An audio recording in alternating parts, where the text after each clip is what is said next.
It's going to be a busy week with key data releases coming from Australia, the US and Canada. Joining me today is James Hyerczyk from FX Empire to provide his analysis.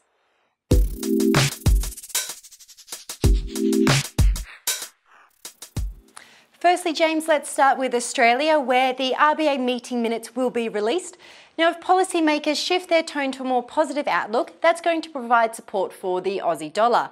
However, a negative outlook would be bad news for the Australian dollar. So, James, what outcome are you expecting? I believe the RBA is going to remain cautious in this week's minutes. I believe that they still want to see a strong GDP and an improving labor market before they make their next interest rate hike. And I don't think it's going to come until early 2018. Quarterly GDP has to improve, and so we're not going to get any kind of reading on that until at least January. So I think the rest of this year they're going to leave rates alone and then revisit the idea sometime in March.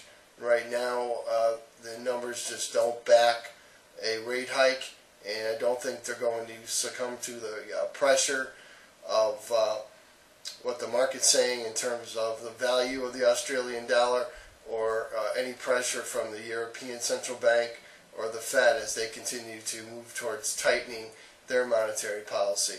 So I think the RBA is going to stand firm in what they believe in and leave rates unchanged until at least March 2018.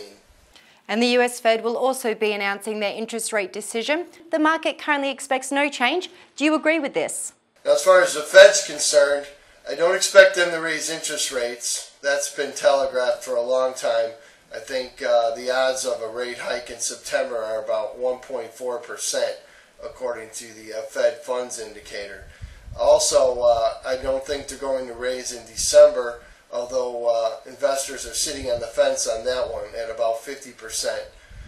I do think the next rate hike is going to come probably in June of 2018.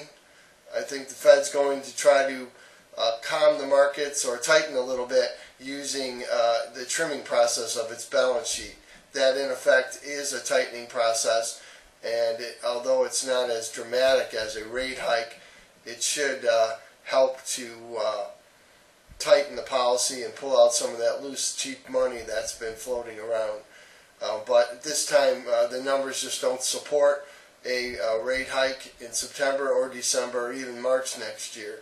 Now, if we do get tax reform passed in the U.S., then I think that's going to help improve the economy and may speed up the process of raising rates. And I think maybe that's what the Fed wants to see.